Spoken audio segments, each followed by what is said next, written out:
Hey, bonsoir, mesdames et messieurs. Good evening, everyone. Bienvenue à Passion Course, une édition tout à fait spéciale ce soir, alors qu'il me fait extrêmement plaisir de vous présenter la voix qui vous divertit plusieurs fois par semaine. Il s'agit de la voix de Mohawk Park. C'est vraiment un honneur pour moi de le recevoir parmi nous ce soir à Passion Course Live. Mesdames, messieurs, vos applaudissements Facebook comme il se doit. Ladies and gentlemen, please welcome Mr. Ken Middleton. Yes, sir. Hello. Thank you for being with us, Ken. Yeah, my pleasure. Thank you. C'est vraiment un honneur pour moi de te recevoir. It's a real honor for me to receive you on my show tonight. J'ai parlé à beaucoup de personnes au cours des derniers jours. I have spoken to a lot of people in our industry over the past few days, and I hope you enjoy your evening. We're going to have a wonderful evening together, I'm sure about that. Welcome. Thank you. It's great to be here. Enjoy the show. I've watched many of them because it involves many of the people that are friends of mine or colleagues or people that I cheer for in racing, and I applaud you for what you do. You're a great promoter of the sport. Thank you. Oh, merci beaucoup. Merci beaucoup, Ken. Appreciate it. On souhaite la bienvenue aux gens qui sont déjà avec nous sur le chat. Ne vous gênez pas pour nous écrire. Si vous ne le connaissez pas, bien, vous allez le connaître pas mal plus à la fin de cette entrevue parce qu'on va faire le tour de sa carrière. Moi, j'ai toujours pensé que Ken Middleton avait débuté sa carrière en tant qu'annonceur maison à Flamborough Downs, mais ce n'est pas ça du tout. D'ailleurs, parmi les personnes à qui j'ai parlé cette semaine, il y a Rick Ryer, announcer at Hanover Raceway. I spoke to Rick Ken. Il a la même première question que moi. Je vais vous faire part de son mot tout d'abord. C'est super, Ghislain. Je connais M. Middleton depuis longtemps. C'est un type formidable. Il vous racontera l'histoire de la façon dont il a commencé à annoncer. Parce que j'ai dû quitter Elmira il y a longtemps et il a pris la relève. Quand as-tu débuté ta carrière d'annonceur, Ken? That's great, Ghislain. I have known Mr. Middleton for a long time. He's a great guy. He will tell you the story how he got started announcing because I had to quit at Elmira way back when, and he stepped in. So let's go. When did you start your career as a race announcer? Is it at Flamborough? J'ai toujours pensé que c'était à Flamborough, but it's not right, Ken. No, I started at Elmira Raceway. That's where I grew up. I went to high school. I really had no desire to announce races. It just kind of happened as a fluke. As Rick said, he was the announcer there. He also had a job selling cars, I believe it was. And that job wasn't going to allow him to call certain days of the week at Elmira. So they had to find someone to replace him, and I often imitated other race callers. I would call races that other famous people have called and stuff like that. And people heard me do it, and they said, "You should give it a try." So I did, and it just went from there. It just kind of snowballed. It kept getting bigger and bigger along the way. I did a few other tracks along the way, smaller tracks, but Elmira is the place I started. I was still in high school. Elmira is closed since lots of years? Yes, it was closed just before Grand River Raceway opened. Elmira closed and then Grand River Raceway opened, so that's over a decade ago. You're probably getting closer to 2 decades now. So yeah, okay, quite a while. Grand River? Yes. Yeah, OK. Grand River remplace la piste Elmira il y a là plusieurs années et c'est là que Ken a commencé à annoncer quel bon annonceur il est. Évidemment qu'il a vécu quelque chose de bien spécial au cours des derniers jours. Son poulain de 2 ans, Bob Loblaw, a remporté rien de moins que le OSS Super Final. Évidemment qu'on va parler de cela un peu plus tard. We will speak about your blah, blah, blah later. For us, it's a blah, blah, blah, BLA.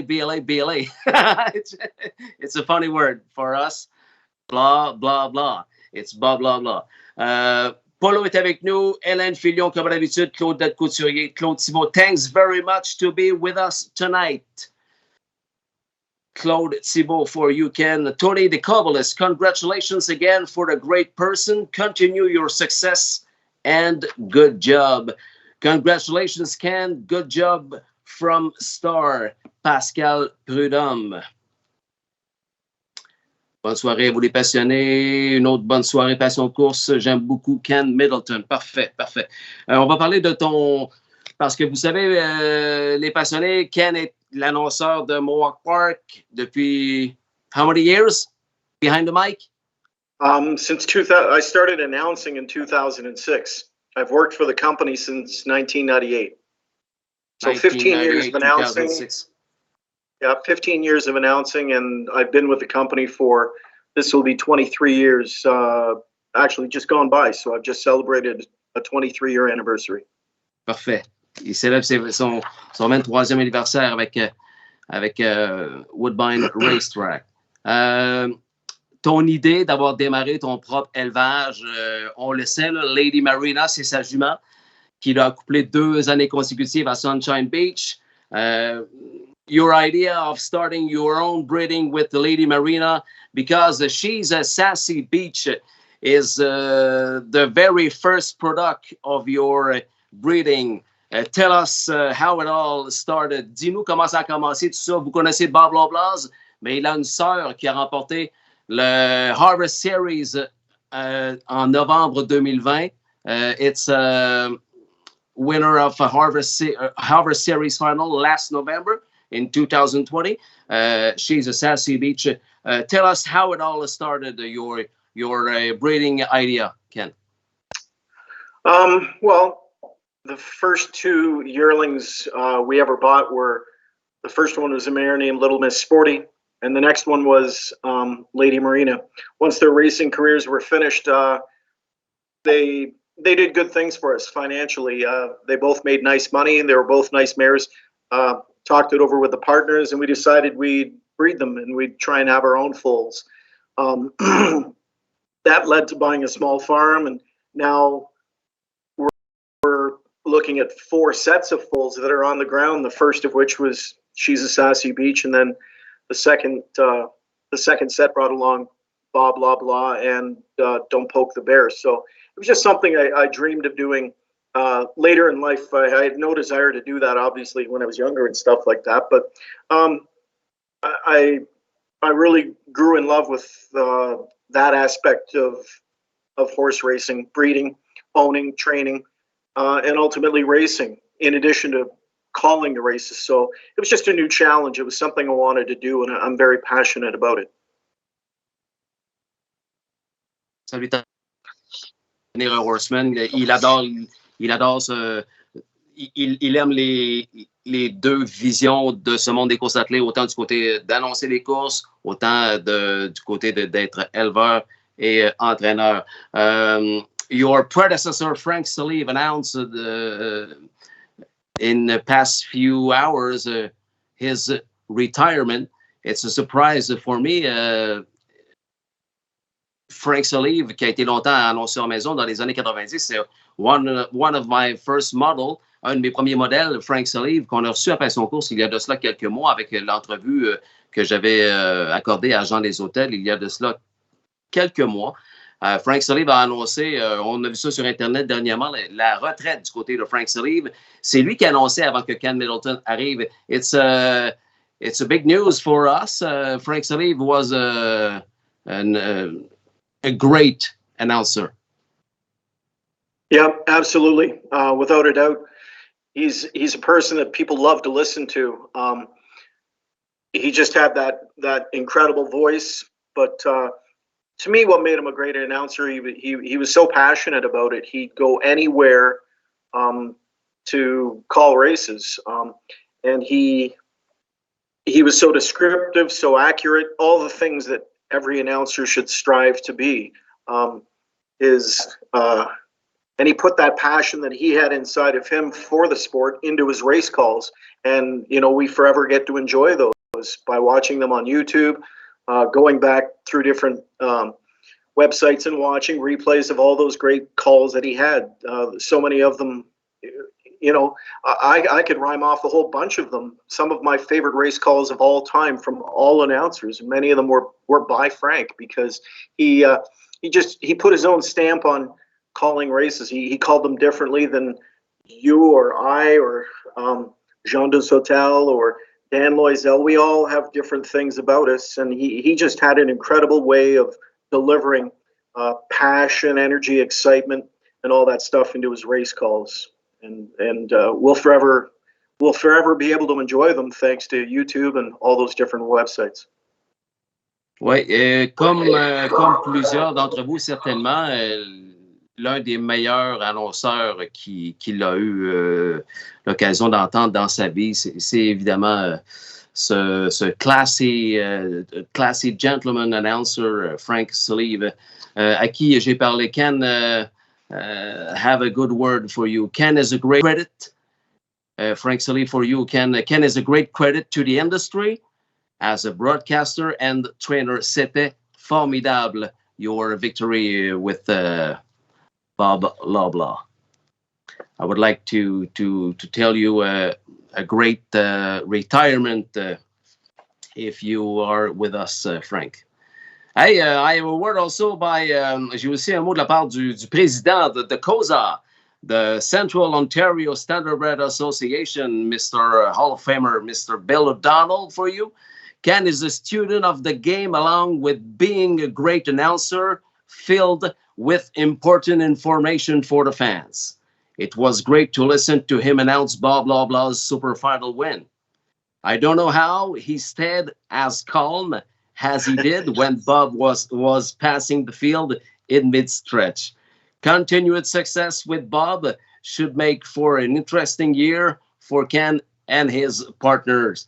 Il dit, Bill, il dit, je me demande comment tu as fait pour garder ton calme lorsque Bob Loblaw s'en venait très rapidement dans le dernier droit. Je te souhaite beaucoup de succès et fort probablement que Bob Loblaw n'a pas terminé de cumuler les succès. Talk me about this gentleman, the Hall of Famer, Mr. O'Donnell, Ken. Well, he's done just about everything a person could do in the sport. He's obviously driven some of the greatest horses of all time. He's driven against some of the greatest drivers of all time. I think that's what stands out for me, is the depth of the driving colony that he competed against, and the people that entrusted him with their horses. Bill Houghton, one of the greatest, most revered horsemen of all time, used Bill quite often. Pacer, trotter, young horse, old horse, it didn't matter. The great drivers just adapt to the situation presented to them. Bill certainly did that, and he was a great storyteller too. Guys like him and Ronnie Waples, they're from a different time of racing and stuff like that, but they tell great stories, and I love to sit down and listen to them, whether it's 5 minutes or 5 hours. You could sit there all day and listen to them. Ron Morancy would like to know, lors de la victoire de son protégé, comment il a trouvé le regard de Sylvain Filion à son endroit au fil d'arrivée. Bonne émission à vous deux. Salutations, Ken. Ron Morancy. Salut, Ron. He would like to know what was your reaction when Sylvain Filion looked in your announcer booth? Yeah. Just under the wire. At first, I didn't see it. I was so wrapped up in the race itself. I never did see him look up, because I don't know how he had it. I don't even know how he did it, because he didn't win by that much. But for him to be able to do that, I didn't notice it until I got back upstairs from the winner's circle, and I was on Twitter, and people were congratulating me, and I was thanking them on Twitter. And then one person posted about Sylvain looking up, and I never even saw that. So I went back later, watched the replay, and actually my coworker came upstairs and brought me a picture from Clive Cohen, and it showed Sylvain look. It's the greatest thing I've ever seen. It was amazing. Il y a un bon œil parce qu'il ne gagne pas par une longueur. Là. He won by a quarter of a length, by a head. Not even that. I think it was a head. I hit. Yeah, I know. Savoir qu'il avait gagné. Oui, ouais, c'est tout qu'un moment. Puis son fameux call, là, About Time, Bob, ça, c'est le call de la décennie, ça, c'est sûr et certain. Bonne soirée, les passionnés. Content de voir c'est qui ce monsieur que j'entends parler souvent. Bonne soirée. Bonne soirée à toi également, Sylvain. Steve Labonté. Ken is the best. Merci d'être là, Steve. Steven Gagnon, le Willigator, il avait parié le Bob Loblaw. Je l'avais parié, il était payant, le Bob. À 10 to 1, Bob Loblaw? 37 to 1. 37 to 1. Alors, il y a un gars qui a fait la passe, qui est présentement sur le chat, Steven Gagnon, the Willigator, qui l'avait parié, lui, Bob Loblaw. Parlant de Cosa, Greg Blanchard, évidemment. Greg, for you, Ken. Bonjour, Ghislain. Oui, c'était excitant pour beaucoup d'entre nous dans l'industrie qui avions travaillé avec Ken et qui sont devenus amis avec lui, de voir les fruits de son travail porter justement leurs fruits. Et pour que cela se produise d'une manière aussi excitante, cela ne fait que s'y ajouter. Nous avons hâte de voir ce que l'année prochaine réserve à Bob Loblaw. Hello, sir. Yes, it was exciting for many of us in the industry who have worked with Ken and become friends with him to see the fruit of his labor pay off. And for it to happen in such a thrilling, dramatic way just added to it. We look forward to seeing what next year has in store for Bob Loblaw. I love the job of Greg Blanchard. What a man for your industry in Ontario. Yeah, I worked with Greg many years. We became friends, and we're still friends. He actually was in the winner's circle with another one of our friends, Ozzie McKay, when Bob won the Nassagaweya Stakes, and I was happy to see that. Greg's taken on many roles. He thinks outside the box. He's done a little bit of everything. He's done track management. He's done announcing. He's done on-air TV, which he continues to do. But he's also looking toward the future of racing too. So he's coming up with ideas and ways to, first of all, present our sport to not only people in the industry, but hopefully people outside of the industry through COSA TV and the advertising that they've done that way. But he's also a bright mind in racing too. He's an ally to racing, and he's a good friend to many of us. Yeah, j'adore parler avec Greg à l'occasion. Restez là, les passionnés. On ne fait que commencer cette belle soirée avec Ken Middleton, la Voix de Mohawk Park. Pour vous, au courant de la soirée, son top 3 des meilleures courses qu'il a vues dans sa vie et son top 3 des meilleures courses qu'il a annoncées dans sa vie. Hi Bob, nice to see you. And Ghislain, to have a nice night. Enjoy, my friend, by Yves Corbin. Salut Yves, merci d'être là comme à chaque semaine. Also a word by one of your colleague announcer, the Sugar, Shannon Doyle, track announcer at not Western Fair, it's Gary Guy at Western Fair. Grand River. No, Western Fair. Okay, Western Fair, sorry. Western Fair and? He goes out west and calls some races there during the summertime. He goes back home. I'm not sure if he calls races back in PEI sometimes when he goes home for holidays, but Western Fair is his full-time gig, but he fills in at some other tracks too. He did the Thoroughbreds as well at Fort Erie. He's a talented guy. Oui, un gars très talentueux que ce Shannon Sugar-là. Un autre gars bien sympathique. Mes premiers souvenirs de Ken dans les courses de chevaux, pour mes amis francophones, tout d'abord, mes premiers souvenirs de Ken dans les courses de chevaux étaient de regarder The Score Racing Show le lundi à l'île du Prince-Édouard. J'ai vraiment apprécié ses reportages sur les chevaux et les conducteurs. Puis, il est devenu l'annonceur à temps plein sur la plus grande piste de course Soirée de l'Ontario. Et il a fait un travail formidable avec cela. Et un super travail avec les chevaux aussi. Un lecteur de pedigree génial aux encans aussi. Il peut tout faire. Félicitations pour le travail bien fait derrière le micro au fil des ans, Ken. Et for English people, my earliest memories of Ken in horse racing were watching the Score racing show on Monday nights down in PEI. I really enjoyed his feature segments on horses and horse people. Then he became the full-time caller at Ontario's biggest harness racing venue, and he's done a wonderful job with that, and a super job with the horses too. And an awesome pedigree reader, and an awesome pedigree reader at the sales too. He can do it all. Congratulations on jobs well done in racing over the years, Ken. About time, Bob. Great call. Talk me about Sugar Oil. Another great person. Yeah, he is. Yeah. As race callers, we all have that common denominator. We love racing, and we enjoy each other's camaraderie, being friends and being colleagues, but we also enjoy everyone involved in the sport: breeders, owners, trainers, drivers, caretakers, vets, blacksmiths. You know, we're all intertwined, and we all know one another, and we all root for one another. We all want to see everyone succeed, which is kind of ironic because it's a competitive sport. But we're very quick to appreciate good horses. That's the bottom line. All of us do that.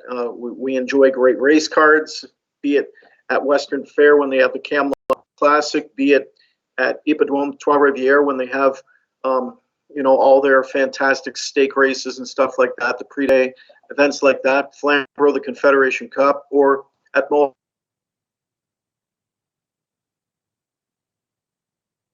where the best horses are coming, and each track has an opportunity to do its best to put on a great show. On passe la soirée avec la super voix de Mohawk Park, mesdames et messieurs, Ken Middleton. Je le trouve très généreux de sa part d'avoir accepté mon invitation à venir passer la soirée à ce show francophone des courses Soirée au Québec. Thanks a lot for being with us, Ken. It's my pleasure. I'm really honored. Are you ready for another word by another colleague? Yes. Ken Workington, why not? Okay. Ooh. Ken has a Hall of Fame resume as a commentator, and now it's great to see him pursue his passion for training and achieve well-deserved success. Ken a un curriculum vitae au temple de la renommée en tant que commentateur, et maintenant c'est formidable de le voir poursuivre sa passion pour l'entraînement et obtenir un succès bien mérité. Comment ne pas aimer Ken Workington, a classy announcer at the Big M? Yes, and he is rightly deserved being in that position. It's a position he earned, but he earned it a unique way. Ken was a very unique announcer in the sense that years and years ago, announcing was very by the book. It was, you named the horse, said what position they were in, and that was that. Ken was one of the first announcers that really put a lot of colorful, exciting energy, used different lexicons and verbs and lingo into calling races. He made it fun. So he made it, he kind of brought to harness racing announcing what Stuart Scott, the late Stuart Scott, brought to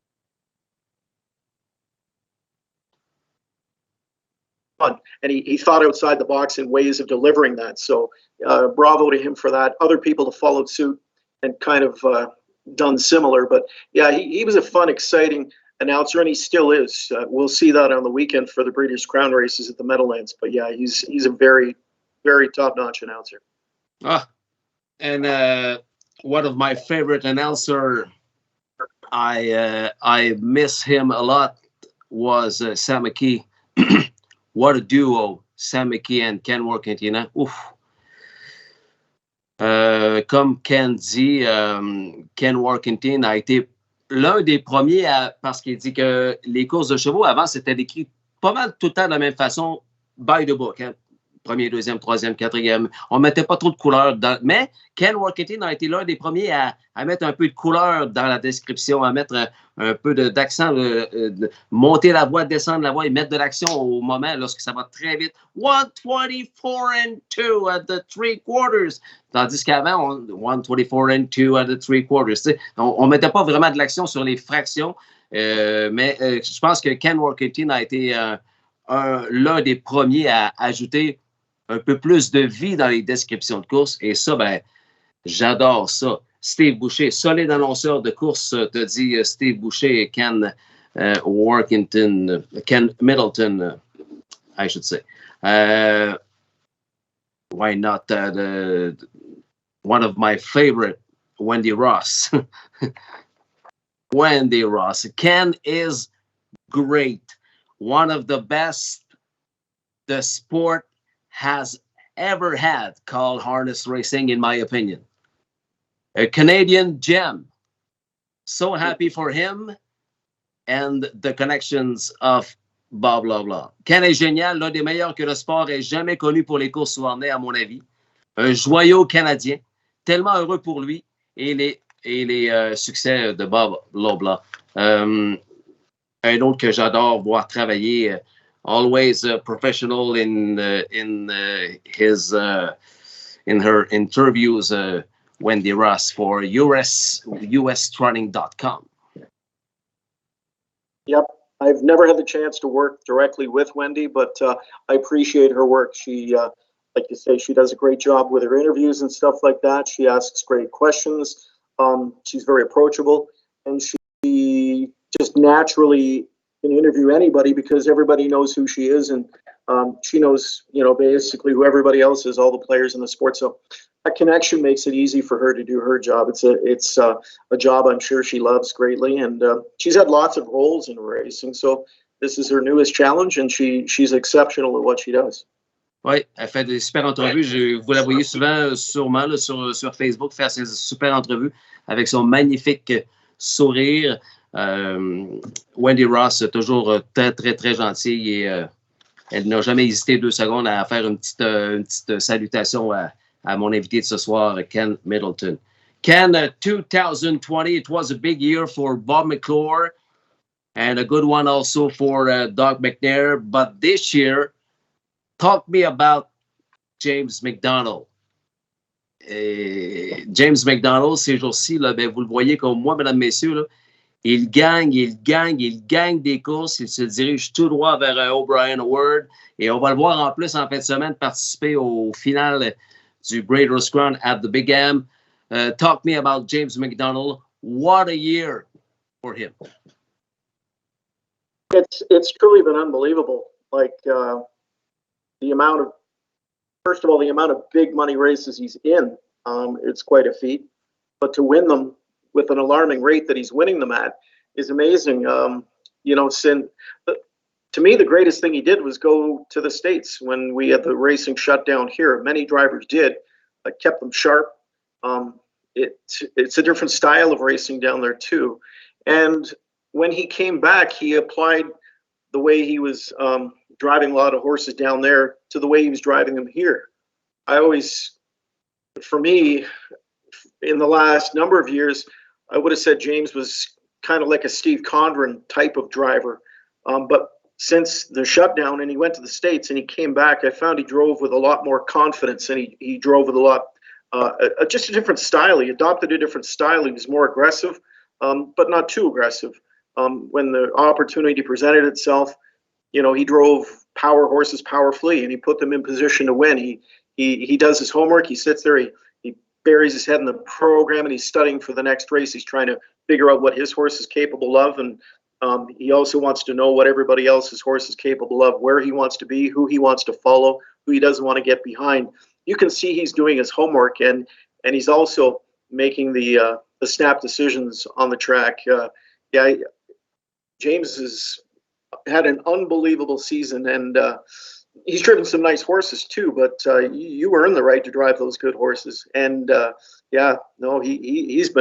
he's been lights out this year. He's had an incredible year, and he's a slam dunk to win the O'Brien Award for the driver of the year. Ah, exactement. Il se dirige tout droit vers le titre du conducteur de l'année. Il dit qu'il mène des bons chevaux, et c'est sûr, le succès attire les bons chevaux. C'est comme aux États-Unis. Il y a Alex Gingras conduit des bons chevaux, Dexter Dunn conduit des bons chevaux, Tim Tetrick aussi. Tu sais. Si tu gagnes des courses, ben, tu vas conduire de plus en plus des bons chevaux. Et cette année, ben, c'est vraiment l'année de James McDonald, un gars super sympathique. I have a word for you, Ken. He's a great guy. And his call on Bob was one of the best I have ever heard. Great story. C'est un gars formidable et son call race avec Bob Loblaw au fil d'arrivée est l'un des meilleurs que j'ai jamais entendu. Une belle histoire. On va l'entendre tantôt, le Bob Loblaw call, parce que un peu plus tard ce soir, vous aurez la chance d'entendre ses 3 meilleures courses qu'il a décrites et les 3 meilleures courses qu'il a vues dans sa vie. Un genre de question du Gist Quiz, si vous voulez. Richard Simard is with us. He will win his number 6,000 soon. Il va gagner sa 6 000e victoire très, très bientôt. Le Black Cat, say hi to Ken. James McDonald is the Pascal Birubé du Québec. James can't do nothing wrong. Ça en est un autre, Ken. C'est le favori de plusieurs. James McDonald, sans enlever aux autres, évidemment, les LPR, les McClure, les McNair, les Fillon et les autres, J.J. Jamison. OK, on continue les salutations que j'ai pour toi. Merci d'être là, les passionnés. On passe la soirée avec la voix de Mohawk Park. Rien au moins. Ken Middleton, merci à mes commanditaires dont vous voyez les logos apparaître au bas de l'écran. Merci de m'appuyer dans ce beau projet de Passion Course. Denis Saint-Pierre is with us. Denis Saint-Pierre. Salut Ghislain, salut Ken. Michael Bozek. Track announcer from Harris, Philadelphia. And they're off. Michael Bozek, là, les façonnés, c'est lui qui annonce à Harris, Philadelphia. C'est la grosse voix. Lui, il a une voix assez spéciale, mais j'aime l'entendre annoncer. Ken décrit une course sur un ton conversationnel et confortable que personne n'a déjà vu dans les courses de chevaux. Il est unique, précis et tout simplement l'un des meilleurs du métier. Je ne sais pas comment il a tenu le coup pendant que Bob faisait le tour de ses adversaires, mais je ne suis pas sûr qu'un autre annonceur, y compris moi, aurait pu tenir le coup, bien que Ken l'a fait. Ken describes a race in a conversational and comfortable tone, unlike anybody has seen in horse racing. Flat out, he is unique, accurate, and quite simply one of the best at the craft. I'm not sure how he held it together as Bob circled the field, but I'm not sure any other announcer, including me, could have held it together as well as Ken. Il a été vraiment surpris de voir la superbe annonce que tu as faite lorsque tu as vu ton poulain Bob Loblaw arriver. Talk me about Michael at Middleton. Could you repeat that question? Can you talk me about Michael Bozek, track announcer at Philadelphia, Harris, Philadelphia? Yes. Another guy who does an exceptional job.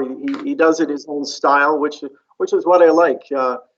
Often when people start announcing, they try to imitate other announcers to a certain point, but just everybody tries to be themselves at one point or another, and Mike's got that style. He's got his own style. But the bottom line is he's accurate. He's descriptive. He's he puts his own enthusiasm into it. All the things that an announcer should be doing, he does, but he does it differently than me or someone else or that guy over there. He puts his own mark on it. So I appreciate him for that. Ouais, thank you, Ken. Ouais, c'est vraiment un autre super de bon annonceur que ce Michael Bosé avec la voix, disons, particulière. One of the greatest announcers, Denis Saint-Pierre, for you, Ken. Monique Van, the analyst at the Mohawk Park. Also with Chad Rosema. Yes. Monique, elle dit qu'elle est extrêmement fière de cet épisode dans la vie de Ken, l'histoire de Loblaw, et de voir que le travail acharné de son collègue a été récompensé d'une façon extraordinaire. Autre preuve que dans la vie, le travail apporte toujours récompense. I've told him a bunch already, but just a lot about how proud I am and how inspiring it is to see what can happen when you put in the hard work. A great colleague for you, Monique Van, Ken? Yeah, she really is. She's a great person. She's I can have conversations with her about any sport, basketball, football, hockey. She's well versed in sports, which is unique. Her knowledge of all those sports right across the board is second to none. And she has a great love for racing. She's brought that to the track at night. She's a wonderful person, and she's a nice fit for Mohawk Park. She's adapted nicely. She's got to know the players, and she's a great handicapper. She if you follow her advice on race nights over the course of the year, I'm sure you're going to come out ahead with profit, because she puts a lot of work into handicapping. She has her own different styles of things she likes to approach. She picks nice cross section of horses, and she's good at mapping out tickets, which is kind of her job. She's there to help people and try and point them in the right direction, and she does a wicked job. So yeah, thank you to her. Il adore Monique Van comme collègue, une personne très gentille, très agréable avec qui travailler. Elle est très, comment est-ce qu'on dit ça, connaître plusieurs sports. Elle est très experte. Elle est experte dans plusieurs sports, pas seulement les courses de chevaux, mais aussi les autres sports dont vous pouvez parier. J'avais su ça dans le passé, que Monique était une experte dans pas mal tous les sports. Moi, je sais que je l'écoute dire ses analyses, et elle connaît vraiment la game. Elle connaît la game, c'est sûr et certain. C'est un plus pour Mohawk Park, nous dit l'annonceur Ken Middleton. Hey, I have a word for you également. J'ai un mot pour toi de la part de Adriano Sorella, Mr. Jimmy Freight. Ken a fait un excellent travail en entraînant ses yearlings. Il a eu du succès, surtout cette année, avec Loblaw. Je suis curieux de savoir s'il envisage de s'étendre un peu plus dans les années à venir. Je sais aussi qu'il est un grand fan de la cuisine italienne. Pouvez-vous lui demander s'il préfère les pâtes ou les saucisses épicées? Ken has done a wonderful job training his yearlings. He's had some success, especially this year with Loblaw. I'm curious if he plans to expand a little more in the coming years. Also, I know he is a big fan of Italian food. Can you ask him if he prefers pasta or spicy sausage? Well, you can tell Adriano a bit of both. You can have a little bit of pasta and a little bit of Italian spicy sausage. A salsiccia. With beer, probably? Oh, anything but wine for me. He knows that. Okay, wine. Red wine? No wine for me. No? Beer for me. Okay, only beer. Okay. Yes. Très bonne personne, nous dit Gérald Guillot. Très belle conversation avec cet annonceur, et en plus, une très bonne personne. C'est ça en deux messages. Merci, Gérald. Richard Simard, I wish that Ken could call my 60,000 win. If it would be a dream for me to win my last milestone at Mohawk. That would be nice. The Black Cat. The black cat. Yeah, Chat Noir. He's Ah, le chat noir, exactement. Do you speak French a bit? I think. un peu. Un peu, hein? Repeat after me. Amazon du Haras? Amazon Duera. Your French language is better and better week after week, huh? That's because we have so many French people racing in Mohawk, and I ask them quite often, how do you pronounce this name? Or I ask them how you say this, thank you, or I know that from school. I took a little bit of French in school, but I think they appreciate people appreciate that when you make an effort to speak. You're speaking English to me, so the least I can do is try and make an effort to speak a little bit of French to you. C'est le fun d'avoir ceux qui, les anglophones qui se forcent pour parler français. C'est vraiment très, très apprécié. Maxime Vallée. Yes. Maxime Vallée, I got the chance to know Ken from last year. We were in the same stable. I find out he got a very good sense of humor. We did have a lot of fun also. I saw the hard work he put on his horses. So he deserved it all, the success that happened to him this year. He is a top track announcer. I make him work a little more with all my French name horses, but he still does it the perfect way, especially with Babidi-boo. Babidi-boo. Surely, I would say the only bad thing about Ken that is a Bruins fan. Maybe one day he would come back on the right track. Very happy for him. Keep going that way. Success will follow you. Max qui dit à Ken qu'il a eu l'occasion de travailler avec lui là, au cours des derniers temps. Et il a toujours coaché un peu sur les noms francophones, comme le plus difficile étant fort probablement Babidi-boo. Et il dit que la seule mauvaise chose de Ken Middleton, c'est que c'est un grand partisan des Browns de Boston. Et nous, on connaît à quel point Max est un grand fan du Canadien de Montréal. especially a big fan of the PK Subban. You're a big fan of Boston Bruins, Ken, eh? Yes, I am. Yes, always have been. Brad Marchand. Yep. Patrice Bergeron. Patrice Bergeron, qui est né ici à 15 minutes de chez nous, ici à l'ancienne Lorette. Un Québécois, on est bien fiers de lui.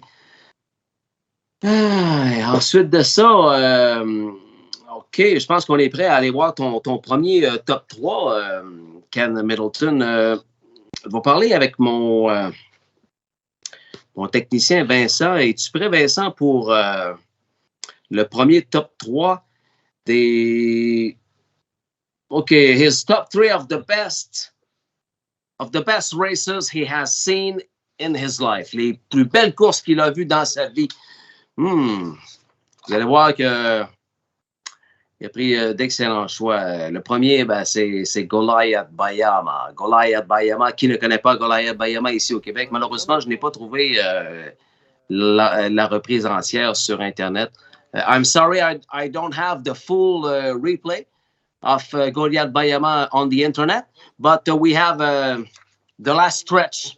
Talk me about Goliath, the monster from Montreal. Yep. Again, this is watch how far he comes back from. He's just a beautiful horse. It's almost like he's got an airplane engine in him right here, late in the mile. Sylvan's ass. He was just flying, and he beat good horses that night. He was an awesome horse for good people. Family. They've long been involved in the game, and they deserve to have horses as good as he was. He was awesome. Ouais, exactement. Lors du dernier Ben Hur, on vous l'avait présenté à la foule, les spectateurs de l'Hippodrome de Trois-Rivières, le Goliath Bayama qui est décédé, si je me souviens bien, au cours des derniers mois. Il est dans le top 3 des des meilleures courses que Ken a vues dans sa vie. Dans deuxième choix, second pick for you, Yankee Cruiser. Well, this was a great race. Talk about Frank Salive and how incredibly he was capturing the moment in a big race. Well, there's no bigger race than announcement fine horse is at Woodbine racetrack. The unfortunate events that led up to this year's race, Brian Pinsky, who was the trainer of Yankees, passed away. So it was an emotional event for the family of Brian. Dean McGee, who drove the horse, drove him perfectly.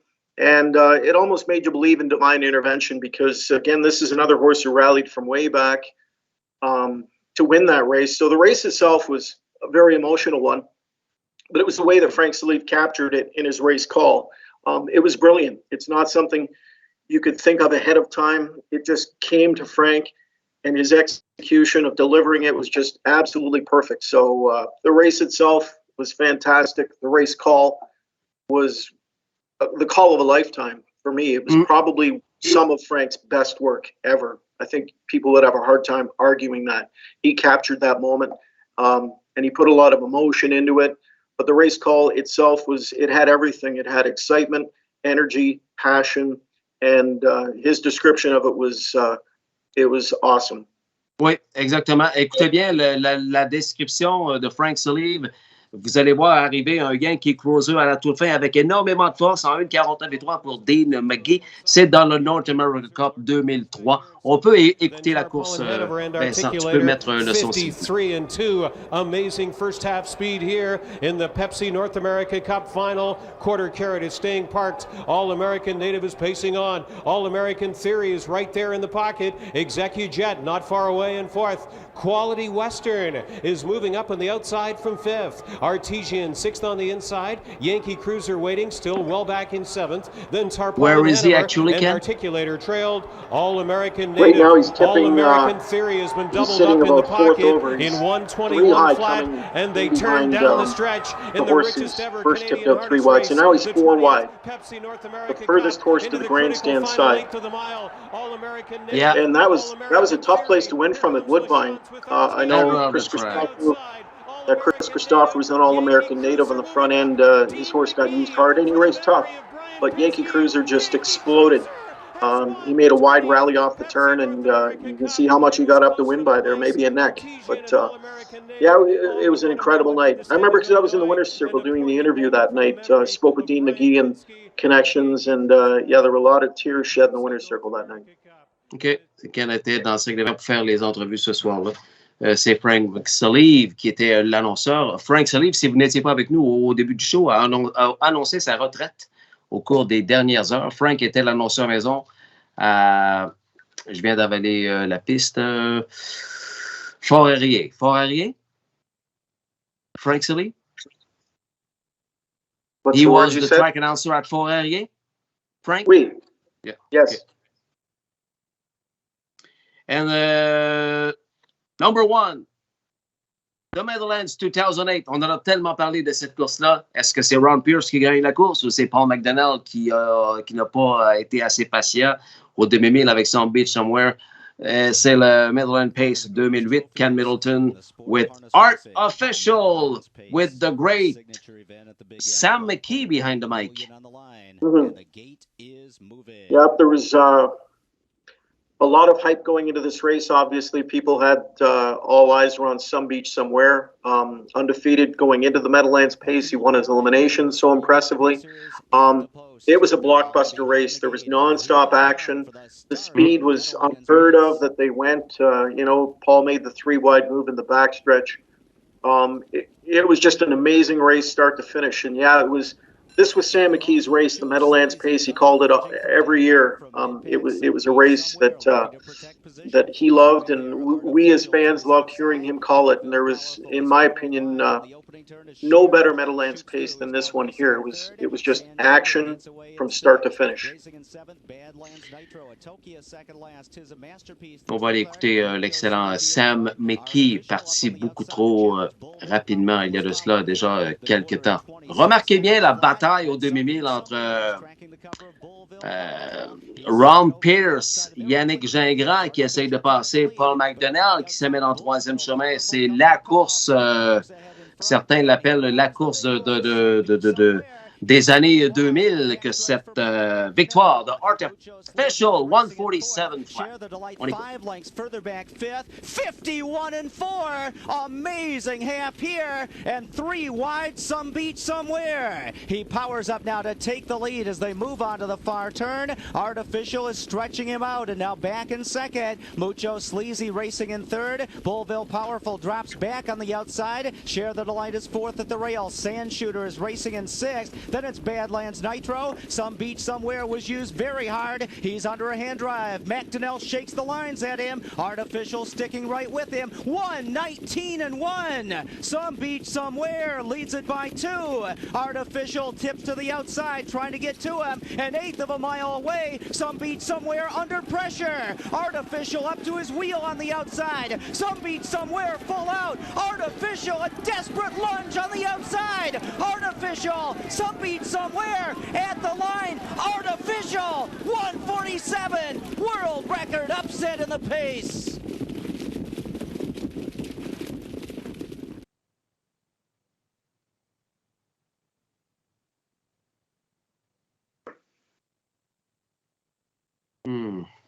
In your opinion, Ken, wise move by Ron Pierce at the half, or a bad move of Paul McDonnell, already 3 wide at the half? What's your opinion about this race? Both guys drove the way they had to drive. If Ron wanted to win, he couldn't let Yannick go.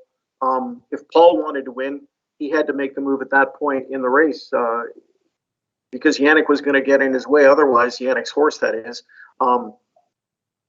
Both exceptional drivers. Ron, in hindsight, made a brilliant move. Paul, when he made his move, he made the move he thought he had to make to win the race. He had the horse that had never had the whip on his tail before. He got it on his tail that night and was asked to. It was just Artificial went the race of his life that night. He never duplicated that kind of a performance. But that's what made Some Beach Somewhere great. It's the sign of a great horse, how they handle getting defeated and coming back in their next race. And he never lost a race after that. So it was a heartbreaking loss. It was almost like Artificial was a villain, and he beat the superhero of the sport. But we got to enjoy so many great victories after that loss in the Meadowlands Pace by Some Beach Somewhere, and he was the horse of a lifetime. Some people would argue he was the greatest of all time. He certainly was one of the greatest of all time, but many people feel the greatest of all time, and you'd have a hard time arguing against that. Toute une course, et c'est vraiment très partagé les opinions sur cette spectaculaire course-là.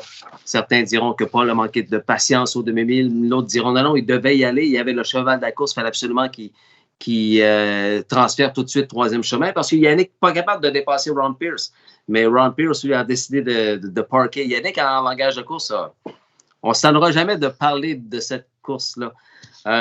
Bientôt, ce sera la pause des commanditaires de Passion Course et juste après, on va revenir avec Mr. Middleton avec bien sûr le Gis Quiz et il va donner tout à l'heure, il va nous parler de ses 3 meilleures courses qu'il a annoncées just after the break. His top 3 of the best races he called. Charles Cormier est avec nous. Félicitations, Charles, pour ton 2 ans dimanche passé à Trois-Rivières. Stéphane Brosseau, l'expérimenté Stéphane, a su très bien le décoller de la barrière, comme on dit à bon québécois. When you are a kid from Quebec and you win your first race at Mohawk and you hear Ken calling you, horse's name, it's a little boy dream to come true. C'est bon, ça. Charles Cormier qui nous dit que quand tu es un petit kid et que tu entends Ken Middleton, tu entends ton nom nommé par Ken Middleton parce que ton cheval vient de gagner, c'est pour lui, it's like a dream come true. It's a little boy dream to come true. C'est comme un rêve pour lui. Ensuite de ça, de quoi je voulais parler avec mon ami parlant de Paul McDonald. Moi, je trouve que Paul connaît un retour exceptionnel en 2021. Personally, Paul McDonald can... I find that Paul is having a thunderous comeback this year. Some Beach Somewhere, the great gladiator many years ago. This year, especially since few months, he has lots of good horses to train and to drive, including the Beach Glass. What do you think concerning Beach Glass in the Breeders' Crown final this weekend? I think he's got a great chance to win. What he did up here was awesome. They brought him there after learning his early lessons in Nova Scotia, and when he came here, Brent McGrath had him ready. Paul McDonald drove him perfectly. They brought him along gradually. They knocked a couple seconds off each time he raced, and they taught him how to race in situations under the lights and stuff like that, which he'd never done. For a horse like that to go to the Meadowlands with that few starts on his resume and race as well as he did, I thought was fantastic. He's going to have to race in the afternoon this week, which is going to be interesting because he raced at night in his eliminations. But yeah, I thought he raced great. I know he got beat right at the wire, but he's a horse who's got a lot of upside, and I think he'll be even better this week down there. Ouais, lui aussi pense qu'il y a des très bonnes chances de gagner Beach Glass en fin de semaine pour les grandes finales du Breeders' Crown. And what do you think about the 2021 season for Paul? It's been an incredible season. He was put into the Hall of Fame last year, rightly so. The majority of his success, obviously, has come in the race bike. He's driven a lot of great horses for a lot of great horsemen. The late Bill Wellwood, John Bax is one of his clients that he's driven plenty for, but he's also been a go-to guy for a lot of American trainers. He's won Breeders' Crowns with horses like Bayes Fella pulling off upsets. He's just been a guy who's, he's a really cool driver. He's calm, his demeanor. He's a gentleman. He's a professional. Mm-hmm. When you get to the point in life that Paul's at right now, a lot of people seem to do this. They gravitate more towards the training. They still enjoy driving good horses, obviously, but he appreciates being at the barn and doing that too. I'm sure you can see that. And he's at an incredible year. He's got a nice trotter in Combs Hanover, who's won multiple preferreds. He picked up another horse from the Maritimes, Mappos Lion.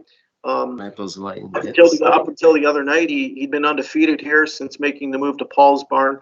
Paul plays a pivotal role in the success that Brent McGrath has with Beach Glass, what he's done to this point and going forward too, because he's a respected guy. He's a guy who's driven for a lot of great trainers, and I'm sure he can give a lot of great feedback when he gets off the bike to trainers about how they were on the track and stuff like that, and collaborating on ideas to maybe offer advice on things to do going forward with horses and stuff like that. He's a professional through. That's the bottom line. Yeah, super de belle description concernant Paul McDonald, driver et un horseman très, très gentil, très cool. Un autre gentleman. J'ai entendu beaucoup parler en bien de la part de Chantal Mitchell. C'est son voisin d'écurie à not First Line, the other one. Classy Lane, yes. C'est vraiment... Et je suis content de voir que ce vétéran, Paul McDonald, connaisse lui aussi une année des plus intéressantes après avoir conduit la machine Some Beach Somewhere il y a déjà plusieurs années. On s'arrête là-dessus, c'est la pause des commanditaires. Mesdames, messieurs, vous regardez le Facebook Live, Passion Course Live avec l'annonceur maison au plus gros hippodrome en Ontario, Mohawk Park, M. Ken Middleton. On revient après la pause avec son top 3 des courses qu'il a décrits dans sa vie. Et on va faire le J-Squiz et une couple d'autres sujets des plus intéressants avec ce gentleman annonceur, Ken Middleton. Restez avec nous. On revient après la pause publicitaire. It's time for my sponsors break, Ken. We'll be back. Bye. À tantôt.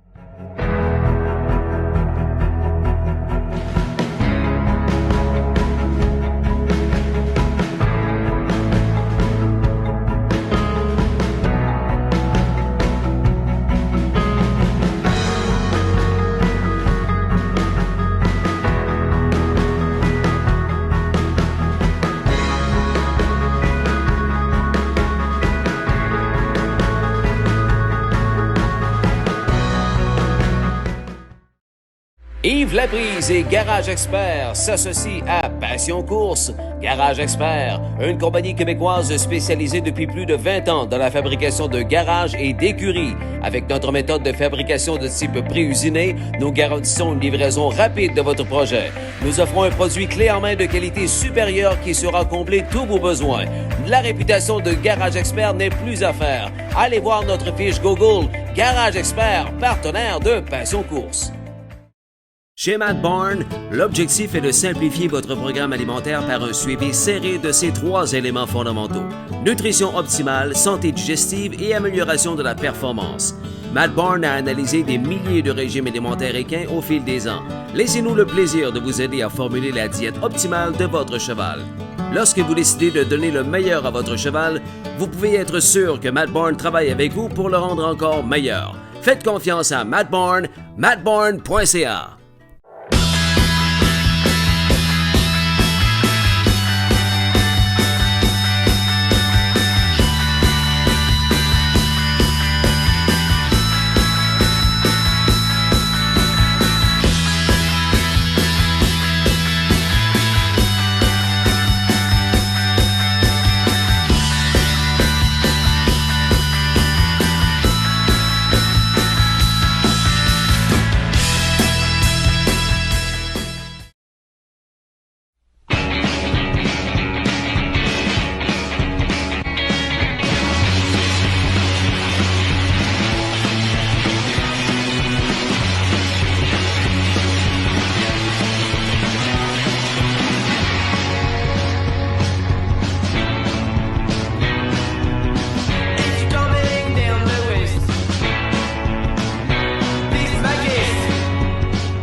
Maintenant, dans l'équipe de partenaires de Passion Course, Yves Sarrazin.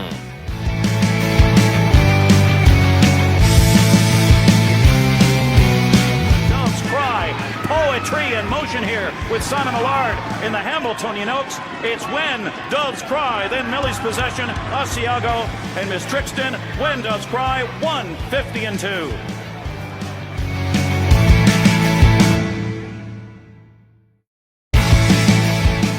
Merci Yves Sarrazin, fier partenaire de Passion Course.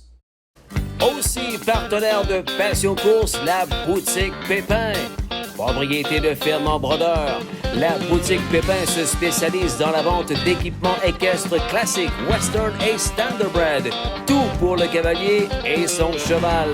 Plusieurs marques disponibles, vêtements, bombes, accessoires, produits et bien plus. Rue Dessureau, Terrebonne, Québec. boutiquepépin.ca. Aussi partenaire de Passion Course, l'écurie Richard Moreau. L'entraîneur de Jimmy Freight, une 48-1, Mohawk Gold Cup Invitational. Plus de 6000 victoires en carrière, plus de 62 millions en bourse. Gagnant de 8 trophées O'Brien Award consécutifs. Merci Richard Moreau, partenaire de Passion Course. L'équipe Harvey de l'Hippodrome de la Vallée tient à remercier les nombreux passionnés qui ont assisté en live à cet Aimé des Lacs ou en ligne à notre grand retour des courses du circuit régional des courses de chevaux du Québec. Nous avons déjà très hâte à l'édition 2022 avec peut-être le retour du 5000 de Charlevoix, qui sait. Merci à vous. L'équipe Harvey, partenaire de Passion Course. On est de retour. Merci d'être là, les passionnés, en ce mercredi avec mon invité spécial. C'est l'annonceur maison au plus gros hippodrome au Canada, Woodbine, Mohawk Park, Middleton. qui a vu son petit 2 ans, blablabla, remporter une grosse victoire il y a de cela quelques jours, le OSS Gold, super finale avec Sylvain Filion sur le Sulky. Merci d'être là, les passionnés. On va y aller avec le Gist Quiz avec mon ami Ken Middleton qui partage la même passion que moi depuis au-delà de 20 ans déjà. Ensuite de ça, j'ai quelques sujets que je voulais parler avec lui avant qu'on se quitte. Do you have a special picks for us concerning the big weekend is coming up at the Big M? C'est le gros week-end du Breeders' Crown en fin de semaine. On souhaite bonne chance à nos représentants du Québec. We have Amazon du Hara with James McDonald. We have also En Avant. En Avant que tu connais. You know En Avant, what a finish by En Avant last week with Bob McClure. Oh, what a finish by this Some Beach Somewhere colt. Well, that's the horse. As soon as the words came out of your mouth is the one I was going to say. En Avant. He raced. I watched him finish up. I was working that night, so I didn't get to watch the race start to finish. But I said, "Holy smokes, who is this?" Because I could see Bob trying to get him to the outside. And when he finished up, he had a lot of pace. And I think the Meadowlands is going to really suit that horse. The style, big horse, takes him a while to get into gear, but once you get him going, he's like trying to stop a train. You can't. He just keeps coming. So yeah, En Avant. You talked about Maxime Vallée. He had a lot to do with this horse early in his career, and I had a chance to see the horse up close and personal at the farm we were at last year at Richard Moreau's farm. I'm cheering for En Avant. I think he's got a great chance to win. Me too. Big fella. Is he ever? Un beau gros cheval. On va surveiller ça avec beaucoup d'attention, nous, les Québécois. Bonne chance aussi. Good luck to Denis Guériel and Laetitia Guériel avec Amazon du Hara chez les trotteuses de 3 ans avec James McDonald. The best of luck also for this team. Yes. Just quiz time, Ken Middleton. Are you ready? Yes. Which driver would you choose to drive your trotter in the prestigious Hambletonian at the Meadowlands Racetrack? Vous connaissez Just Quiz, mes amis. Je demande à Ken quel conducteur choisirait-il pour conduire son trotteur dans le Hambletonian at the Big M? Brian Sears. Brian Sears. And congratulations for your pick. And why? Why? He's a big money driver. He's very cool in the bike. You don't see him make mistakes. He's just one of those guys. He's one of many great drivers out there, but there's just something about him. He handles pressure very, very well, and he's so talented. He was also the pick of Yannick Gingras. OK. On se souviendra, Yannick, lorsque je l'ai reçu il y a quelques mois, là, ça remonte à déjà plusieurs mois, au Just Quiz, il avait répondu « Brian Sears, c'est vraiment un des bons gros conducteurs. Lorsqu'il y a beaucoup d'argent, il se trompe très, très, très rarement, prend très rarement de mauvaises décisions. » J'adore ça. C'est le choix de Ken pour conduire son trotteur dans le prestigieux Hambletonian. Et évidemment, je veux lui demander qui choisirait-il pour conduire son poulain dans le North America Cup, but I would like a second pick after Sylvain. Which driver would you choose to drive your pacer in the North America Cup at Mohawk Park? Sylvain and?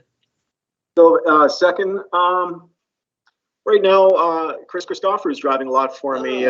Why not? He's another guy. He's just a good all-around driver. He can drive trotters, pacers, claimers. He's got a cool set of hands. He's got a nice demeanor in the bike. He can power drive. He can rate and weight. He's probably the best guy at rallying horses from off the pace. You don't see him 5 wide coming out of the final turn trying to do it. He'll angle load him behind the second or third horse off the rails, sit there, wait until the seam opens up. It's so important to save ground coming out of the last turn. And to me, Chris is one of the best at doing it. So there's lots of good drivers. Yeah. Chris is a guy I'm using right now, and we're having a little bit of luck. So, I've known him for a long time, and he does a great job too. Oui, super de bon choix aussi, un bon vétéran. Je vous l'ai dit souvent, lorsque l'Interpiste a commencé dans les années 90, nous avions Doug Brown comme meneur là, à cette époque-là. C'est Frank Salive qui décrivait les courses à cette époque. Et juste après, just behind Doug Brown, 30 years ago. Yeah, 30, yeah. Doug Brown was the king. And just behind it, you have Randy Waples, and you have Chris Christophorou, and Trevor Ritchie, Tony Kerwood, and the others. Yep. Steve Condren, Dave Wall. Dave Condren, yes. Dave Wall. Yep. Effectivement. Alors que, évidemment que c'est Sylvain Filion, son choix, parce que c'est le conducteur de Blah, et c'est le conducteur de chez A Sassy Beach. Mais supposons que Sylvain ne pourrait pas conduire son Bob, ben, il opterait probablement du côté de Chris Christophorou, un bon vétéran. Je vais lui demander quel cheval, of all the horses you have the chance to see race live or on a screen, which horse impressed you the most? Quel cheval t'a le plus impressionné que tu l'as vu live ou sur écran? My favorite, greatest horse of all time, Niatros. What he did, and when he did it was just unbelievable. His time trial, it wasn't even a race, it was a time trial.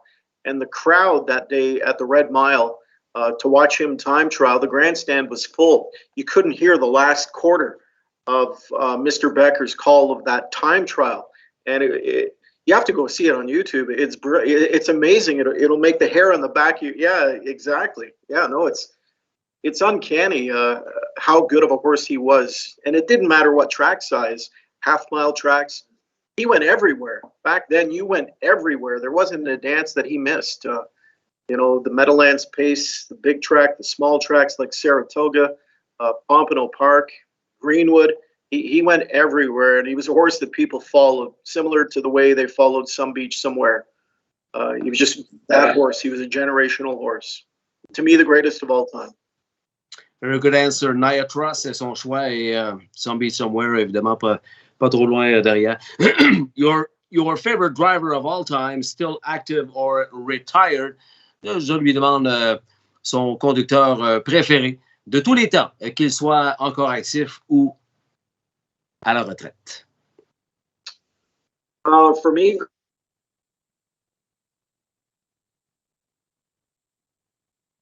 I liked a lot of things about John. Obviously, he got to drive the best horses. Can you repeat, please? We have a problem of connection problem. Can you repeat, please? Yes. My favorite driver, John Campbell. Oh, John Campbell. Yeah. Yep. Biggest money-winning driver. Another guy who was extremely cool in the bike. The pressure situations didn't get to him. He drove some of the greatest horses of all time. He came across as another gentleman who he was just a great ambassador for the sport, and he still is in his role with the Hamiltonian Society now. His interviews were concise, poignant. Everything about him was just top shelf. His performance on the track, but when he came off the track, he supplied people with a lot of great information. Fans of the sport, bettors, talking about situations, talking about horses. He was just a guy, when he talked, you sat back and you listened. You made sure you said, stop talking for a minute. I want to listen to John and see what he had to say. It was quite a thrill to interview him for the first time when I did in 1998 at Woodbine in the Winter Circle. I was just a young guy, and that was a dream for me, and I enjoyed it. Son choix l'unique, John Campbell. Il a eu la chance de faire une entrevue avec la première fois de sa vie en 1998. Et c'était tout un moment pour ce jeune intervieweur-là à l'époque. John Campbell, qui d'autre? Hello, Ken, classy man, and obviously a great trainer. to Jean Laroche. Merci, Jean. Our friend. Hello, mon ami Ken. Sorry I get here late. Manon Gravel from Standard Canada. Salut, Manon. Merci. Salut, Manon. Ensuite de ça, ben, on va passer à l'autre question, mon Ken. Which horse have you owned or trained that gave you the best feeling? Easy here. Je lui demande quel cheval que tu as eu la chance de posséder qui t'a procuré les meilleurs feelings. It's Bob or not? Yes, it was. Yeah, that was special. Not just because of the amount of money the race went for, just it was a homebred. I remember the night he was born. I remember watching him grow up in my backyard and just marveling at him then. I marveled at him then. Everybody that came to the farm, I said, come and look at this colt. Because he did stand out. He had a presence about him. And he was a very smart horse, and he still is a very smart horse. Just everything about him was likable. And what he's done on the track this year, I never in my wildest dreams would have thought I'd be in that position with a horse that grew up in my backyard, but he did. So, yeah, it would be Bob Loblaw for sure. Yeah, and a special moment for you also, the win of your filly last year in the Harvest Series final, because you lost a good friend a few days ago. I'm okay? Yes. Yeah, he passed away last fall. He never got to enjoy the Harvest Series success that she had, which is unfortunate. But yeah, Bill was a great guy. He was a great friend to me as a person, but he was a great friend to people in racing. He was someone who went all over Canada, and he went all over the world to racetracks and stuff like that. People knew him all over the world. He had a great reputation from the various positions he had in the industry when he worked. Even when he was retired, he still worked tirelessly to promote racing, similar to ways you do, similar to ways other people in the industry do. He just wanted the industry to get recognition, mainstream recognition, because it was something that he loved dearly, and he took great pride in promoting it as much as he did. Oui, merci Ken. Richard Simard, I drove for John Campbell's dad in Windsor Raceway. Yes. Oh, Norm the Storm Baudouin is with us now. Est avec nous. Best top 3 announcer in North America. And I hope to beat Bob Loblaw next year with St. Lad's Sterling the Grey. Merci, Norm. The Storm, Ken. Now, okay, ici, the final question of the GIS quiz, Ken, already. Of all the tracks visited, which one did you like the most and why? Je lui demande quelle piste, parmi toutes les pistes qu'il a eu la chance de visiter, laquelle fut sa préférée et pourquoi? The track I loved the most was Greenwood. Greenwood Park. It was, yeah, Greenwood Raceway, right just off Lake Ontario, right at the end of the Gardner Expressway. It was a magical place. Once you got there, you could sit outside in the summertime. It was just an amazing place to be. All the great horses, all the great memories of North America Cups and Canadian Pacing Derbies and all those great races back then. There was just something about Greenwood that made it an incredible place. And your second pick? My second pick, I love going to the Little Brown Jug. I remember the first time I ever went there, it was 1984, and of all the years to go, that was the year that Falcon Sealster wasn't in the Jug, but he kind of turned in the race of a lifetime when he won that invitational race. Annihilator was in the Jug that year. For a young kid from Elmira going there, it was amazing. I couldn't believe the amount of people that were there. From the Tuesday to the Wednesday to the Thursday, the crowd grew exponentially each day. And I couldn't believe how many people were there and how loud they were. And Roger Houston was incredible. Roger Houston, what a man. A real gentleman. John comes from a real horseman family. Richard Simard and Régis Prudhomme is with us now. Hi, Ken. Congratulations again. Alors, les deux pistes préférées, ben, vous l'avez entendu, Ken Middleton nous a dit Greenwood. C'était un endroit vraiment spécial pour lui à l'époque. Et il adore, comme bien du monde qui ont déjà eu la chance de visiter la piste où est présenté le Little Brown Jog, Delaware, Ohio. I saw a picture of you with Heather Vitale. I think, I'm not sure if I'm okay about that. You are under the tent in the first turn? Yes. Yeah. But it's the place to be. It is. C'est une belle place à aller. La fameuse tente dans le premier virage à Delaware, Ohio, si vous avez la chance d'aller voir le Little Brown Jog avec le seul et unique Roger Houston ou Jason Selmore, qui est également la deuxième voix. Excellent annonceur également, Jason Selmore à Delaware. I don't know if it was discussed earlier. Some people say they had issues to look at the live street from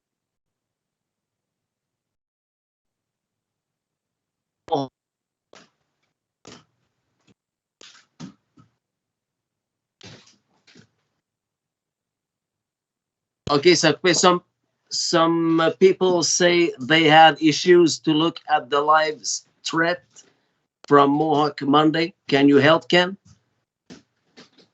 I'm not sure. I'm not sure. I didn't work Monday, so I'm not sure what happened. Stream, okay. Some people say they had issues to look at the live stream from Mohawk Monday. Can you help? Okay. McDorion, 1984 Brown winner, I think, was Colt 46. 85, I'm sorry. 85 is the year I went. Annihilator. He's correct. Annihilator, 1985. Yes. Wow. 85. Ça, c'est de la... Ouais, OK. C'est de la mémoire. Hey, le Jizz Quiz est terminé. It's now, it's over now for the Jizz Quiz. Thanks a lot for your answer. Okay. And it's time for your top 3 of the best races he called. C'est maintenant l'heure de vous dévoiler le top 3 des meilleures courses que Ken Middleton a eu la chance de décrire dans sa vie. Puis il y en a 3 bonnes. Le premier, ben, c'est un trotteur que conduisait à l'époque un conducteur, un excellent conducteur que vous avez de la chance de voir, d'entendre également comme analyste. Very good job, analyst for Randy Whipples. Talk me about your pick number 3, Sandpale, in the Breeders' Crown 2011. Yeah, this was Woodbine had the privilege to host that year's Breeders' Crowns.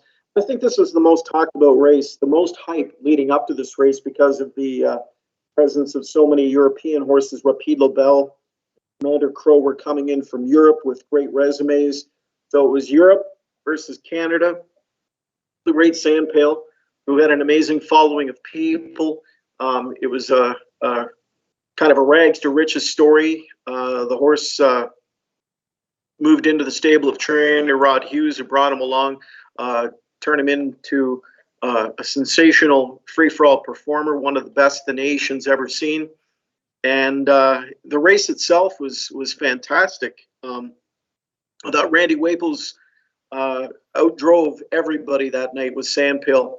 It was a very even field, but I think Randy made the winning move very, very early in the mile. Right here, in fact, it looked like he was going to duck into the 2-hole, but he kept his horse to the outside here. He didn't commit to the rail, which ultimately I think was the winning move, because there you're going to see somebody drop to the pocket, and Randy's, already committed to the outside, so he's keeping Rapide Lobel out there 3 wide, and I thought that was the winning move in the race right there. Right. not committing to the rail with Sandpail. And then he's able to step forward, make the front, and once he got the front, he never gave it up. So a really cagey steer by Randy Waples that night. Écoutons la description de Ken lui-même, parce que c'est son 3e choix à la question. Ton top 3 concernant les courses, les 3 meilleures courses que tu as eu la chance de décrire dans ta carrière. Back to second now to find the world. Rapide Labelle, the outside from in third. Commander Crow's covered up on that one from in fourth. Then inside from in fifth is a locked up Arch Madness. Lucky Jim is a covered up 6th on the outside now for Jameson. And Hot Shot Blue Chip back in 7th as the trotters begin the bend into the far turn. Sandpail, Waples leaders by a length. Rapide Labelle 2nd on the outside. In at the rail 3rd to find the world. Commander Crow setting up a 2nd over Rally from in 4th. Jameson already tipping his hand 3 wide. Here comes Lucky Jim from the backfield. He's self-destructed coming off cover. Lucky Jim's off stride. Sandpail took a roar to the crowd in Woodbine. Knifes out 3/4 in 1:23 and 1. Rapide Labelle 2nd on the outside. Still closing. Here comes Commander Crow up off cover now. 3 wide for the drive. Sandpail, when called on to do so, digs in for Waples. Sandpail on the inside on his home turf. Sandpail, you the man! Sandpail wins the Breeders' Crown Open Trot in 1:51 and 4. Rapide Labelle 2nd, and Commander Crow is 3rd. Everybody from Dunsford is right here at Woodbine. If they're not, boy, I bet they're wishing they were. Rod Hughes, Randy Waples, responsible for Sandpail. What an amazing animal this horse has been. A life changer for you, Rod. World champion right now, and I'm going to say thank you to Randy Waples right here. Move before the quarter. I'm sure what's made it such an exceptional night, exceptional drive, and thank you, Randy. And this is a great horse. I'm speechless just watching him. I mean, the crowd that cheered him on, even when he came on for post parade, he is just has such a huge, and they're cheering again right now. He has such a huge following. It's unbelievable. That's what this sport needs: horses like this to stick around, race, and show what type crowd we can bring out once they've been here for a while. How do you feel right now? Your feet touching the ground at all? No, they're not. Il y a 10 ans, 10 years ago. It will be a while. That long. Randy, maybe take us through what your strategy was for tonight. It seems like you can pretty much do anything you want with this horse. Well, good horses, you can do that, and they make you look good. And you know, he's just an unbelievable horse. But you know, I got to give full credit to Rod and his crew. You know, the Hugheses, you know, Mr. Van Camp.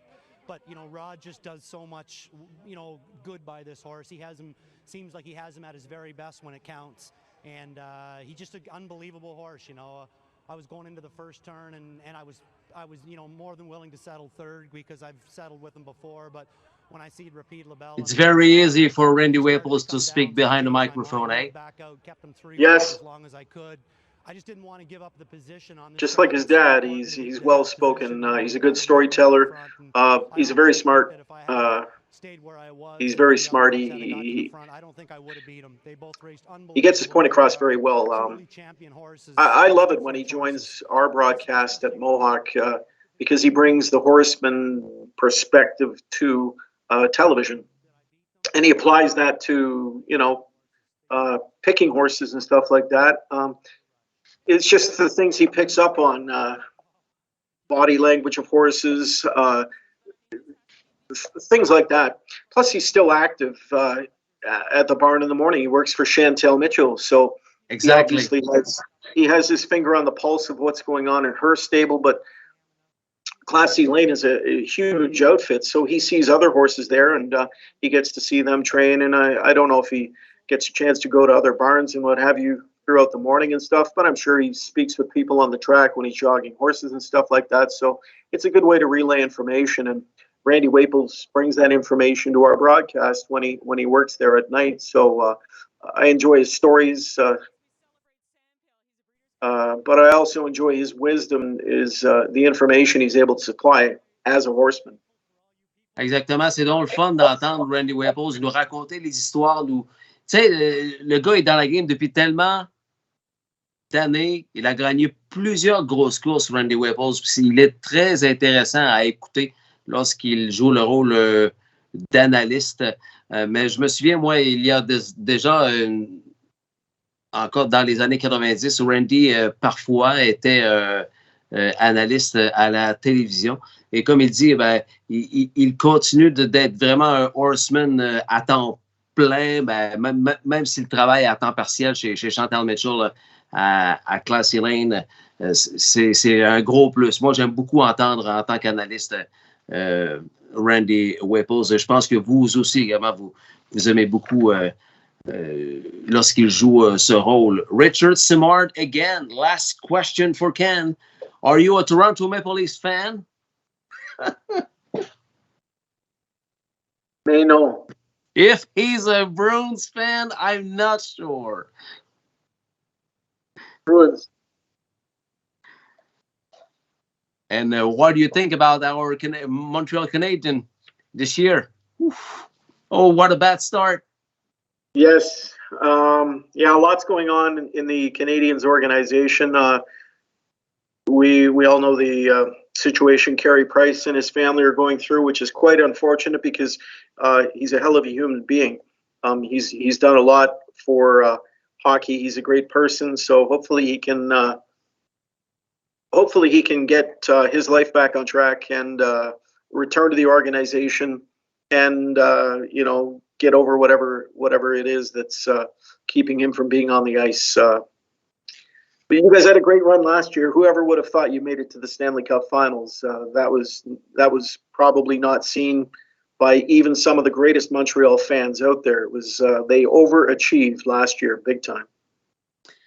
C'est évident que pour lui, le mauvais début de saison du Canadien de Montréal passe par l'énorme perte de Carey Price. Vous connaissez la raison de l'absence de Carey Price. Après une très grosse année en finale de la Coupe Stanley, c'est un mauvais départ pour le Canadien, mais il espère que pour la direction du Canadien de Montréal, il espère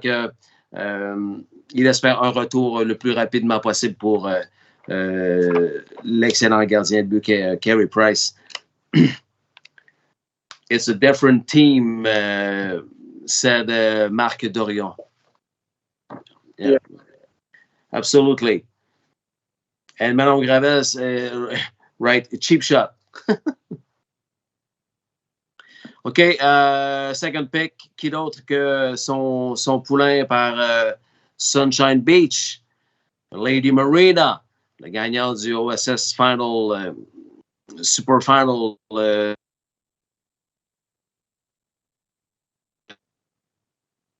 Le 16 octobre dernier, son bar Loblaw a remporté la victoire. Ça a fait jaser, ça a fait couler beaucoup d'encre, ça a fait jaser tout le monde. La victoire du poulain de l'annonceur maison et Sylvain Fillon qui, en passant le fil, regarde en haut. Wow, quel événement ce fut. C'est son deuxième choix. Bob Loblaw, one of your favorite moments in your career. Absolutely. Yeah, personally, it's going to be hard to top that one for me personally. It was a very satisfying win, considering the way he was coming into that race. There was so much uncertainty. I knew deep down inside he's a very fast and very talented horse, but he had some problems towards the end of the season. We tried to get him back on track, and it was just an amazing night, and a race filled with a lot of things going on. A couple of horses made breaks in the first turn. Just in looking at the program page, most of the great horses in the race were towards the inside of the gate, so it was easy to predict that there was going to be a lot of movement. I was surprised how quickly Magical Albert made the front end, but by his role in the race of making the front, it meant that there was going to be lots of action here in the second quarter.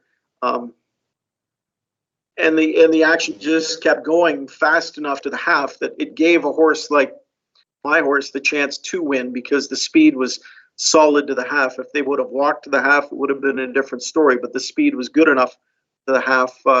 This is what I was afraid of here, though. When Bob made the front, he was able to get things basically his own way in the third quarter. Pressure comes at him here, but it wasn't heavy pressure. So this scared me a little bit until they come off the last turn. And then I saw Bob asking his horse, and he didn't really get a huge response like I thought he would have. And then I shifted my attention to my horse, and when Sylvain got him to the outside past Jody here, and he popped the plugs and asked him to go forward, he went forward. He came off cover very quickly, and then you can see him start to steamroll here. Once he got rolling like this, I thought we had a shot. And then the last couple strides here, I thought, oh man, this is unbelievable. What a call. About time, Bob. About time, Bob. Wow. Yeah. I'll never forget that. That was quite a thing. Even if it wasn't my horse, I would have appreciated it. Emotional in your race call. Very a big emotional moment for you. Even if that wasn't my horse, I would have appreciated the performance, because horses weren't winning from that far back that night. It was a cold night. It was windy. You had to be on or near the lead, I think, most of the night. There were a lot of favorites winning that night because they were put in position up near the lead to win. But Sylvain knows this horse, and he put him in the spot that he thought was the best spot to be. You know, he was careful with him leaving the gate. He was careful with him in the turns. But once he got him into the straightaway and it got him straightened away and set out in the center of the racetrack, you know, the game changed. He asked him down the stretch, and he went forward. So, yeah, I'll never forget this night for as long as I live. Who is your groom, Ken? I've got two grooms. Becky Rose is the quarterback. She ships my horses and races them on race night. She's been in the industry a long time. Her family's been in the industry a long time. She does an incredible job. She knows horses inside out, and she relays great information. And I never have to worry about anything on race night. And she's also been mentoring my niece Kendall. She's 14. She's a young horsewoman. She's just learning. She's starting to do a good job, but Becky's a good role model for her. She follows advice from her, and Becky teaches her things to watch for, because it's not as simple as just going and throwing a harness on them in the paddock and stuff like that. It's knowing the horse and knowing how they change from week to week, and it's picking up on that stuff, and just being aware of so many things that are going on in the paddock. So, yeah, I've got great people on my team from top to bottom. I've got a great blacksmith. I've got great vets. I've got great friends that have helped me train my horses, and Sylvain Fillion's a great driver too. Very fortunate to get him. If you can get him on any race night, you know you're doing something right, because he can pick any horse he wants, because he's listed on so many horses, because people respect him, because he can give great feedback, and he's a student of the game.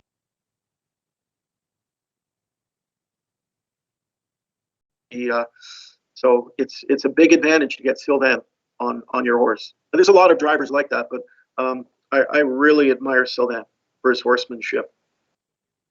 On peut aller entendre Sylvain en entrevue d'après-course. From your vantage point, what was going on? You know what? My only concern was the last turn. I was just hoping to get through the last turn, still pacing. And when I hit the top of the stretch, I know he's a very good and very fast horse. And I knew there was a possibility I could beat them by even I was so back. But he's got so much speed and so much guts. And you got to give credit to Ken there. He's done a great job with him.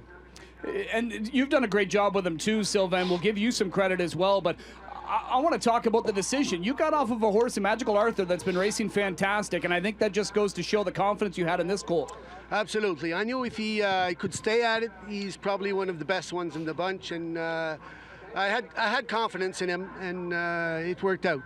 All right, well, congratulations. Enjoy this latest Super Final victory. As we bring in the man of the hour, Ken Middleton. Look at him, still posing for pictures. Well, he's a popular man. See you, buddy. Kenny, I don't know if you had that fireman pole. You were down here in a hurry from upstairs. And the man. I'll tell you what, when Happy you, man. yeah, it's a test of speed coming down. Going up is going to be the challenge. Did you feel better coming into this race that you had this horse ready to roll, that he was going to get through this mile tonight? You know what, there was only one start this year where I really had a little bit of trepidation going into a race, and that was after the Battle of Waterloo, he got a little bit sick. It's really been frustrating. I haven't been able to pinpoint why exactly he was making breaks. You don't want to go out and make a bunch of changes. In all honesty, I thought he made breaks for 3 different reasons in those 3 different races. The Champlain, I thought he was pinching somewhere. The next start was the Metro. I think he just got claustrophobic in behind all those horses. There was just an army of horses on the track that night, and he was in a bad spot as far as the kind of horse he is. And the Flamborough, on the sloppy track there, it was hard as a rock that night. It was just a bad track. So not to make excuses, but I've been busting my hump trying to get him back, and here he is. We know you as a man behind the scenes always through the years, analyzing races like this, calling races like this, doing interviews like I'm doing just now. But now to be on this side of it and enjoying the success you're having with friends of yours, maybe just sum up how that feels. Well, that's kind of what I want to do. I took it upon myself to make it a goal. We all have goals here at Woodbine Entertainment. Mine was to bring more people in the industry. There's a lot of people that are curious about getting involved in horse ownership. You can do it on a big scale. You can do it on a small scale. The Stable.ca proved that, and since other people have done that. So I've made it kind of a goal of mine to try and bring in some great people and enjoy, this great sport, because it really is fun. It's fun whether you're sitting in the grandstand eating a hamburger or betting a couple bucks, or getting involved in horse ownership and doing the same thing. So I'd encourage everybody. Now's the time of year. All the yearlings are selling right now. So if you're ever curious about getting involved, now's the time to do it. What about your buddy Bill Galvin? What would he be saying right now? He'd be saying, great work, buddy. We are great friends, great partners. I miss him dearly. This is a race for him. I miss my dad, too. He'd be proud of me. My mom's at home. She's one of the backbones of my success. I love her dearly, and I thank her for all her help. Becky Rose, my niece. I've got a great blacksmith in Jeff Boyd. I've got great vets in Dr. John Hennessy and Dr. Ian Moore. Rob McKenzie is another guy who helped me break my colts this year and train them down. So did my partner, Jeff Seibel. And I've taken on other partners. My brother got involved. Dave Walls, who calls the races in Hiawatha Horse Park, and one of his buddies, James Grant. It's been a great ride. A lot of fun. Well, congratulations. I'm proud of you too, buddy. Enjoy it. Oh, I appreciate it so much. Thank you. All right. There's Ken Middleton and his team. Congratulations to them. Bob Loblaw capturing the 2-year-old Colton Gelding OSS Super Final. Oh yes. Encore une fois, toutes nos félicitations à mon invité de ce soir. Une entrevue des plus intéressantes. Happy for you, a dream come true story, nous dit le Black Cat. My favorite call. About time, Bob. Christelle Simard is with us also. And Bob Loblaw, Ken, you made my day. I had tears for you for your great moments. For any horseman, wish you lots more and good night. Going to bed to be sharp for tomorrow. The Black Cat. Really nice cat. Mark Dorio. Avant d'aller voir le numéro 1 du top 3 des meilleures courses que Ken a eu la chance de décrire. Bien, évidemment, son conducteur, c'est Sylvain Fillon. Puis, tu t'en doutes bien, Sylvain Fillon, pour nous, les Québécois, c'est une immense fierté. Il a été champion de l'Hippodrome de Montréal pendant plusieurs années. Il est devenu rapidement un champion chez vous également en Ontario. Sylvain et champion sont 2 mots qui font partie de la même phrase pour nous au Québec. Un autre conducteur dont nous sommes extrêmement fiers, c'est LPR, Louis-Philippe Roy, qui a rapidement su faire sa place parmi les grands conducteurs au pays, sans oublier qu'il a débuté dans les petites pistes amateurs, dans le circuit régional que nous appelons, nous. Gagnant rapide de 2 trophées au Brian Award, comment as-tu trouvé l'ascension rapide de notre fierté? As you know, Sylvain Fillon is a source of great pride for us. He was champion of the Hippodrome de Montréal for several years, and quickly became champion in Ontario. Sylvain Fillon and the champion are 2 words for us that go in the same direction. Another driver of whom we are extremely proud is LPR, Louis-Philippe Roy, who very quickly made a place for himself among the great drivers of the country, without forgetting that he started in small amateur tracks in a circuit called Circuit Régional. Fast winner of 2 O'Brien Award. How did you find the rapid rise of our pride, Ken? Louis-Philippe. Yeah, he had an amazing impact when he first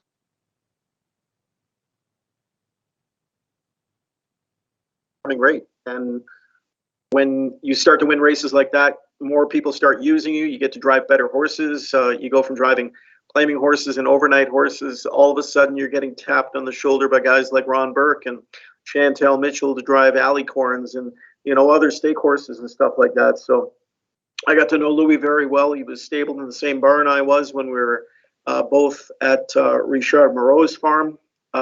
We trained our colts down together. Louis had Shiatsu Sealster and Game of Shadows, and I had She's A Sassy Beach and another colt named Fonzie Ciacciarelli, and we trained them down together, and we got to know each other quite well, and we remain good friends. So yeah, I admire Louis. He works hard at what he does. He's a very talented driver. He's a very good all-around horseman, and he supports the industry beyond being a driver. He breeds horses. He still gets up in the morning and works with yearlings and 2-year-olds and what have you. So yeah, he's a great guy.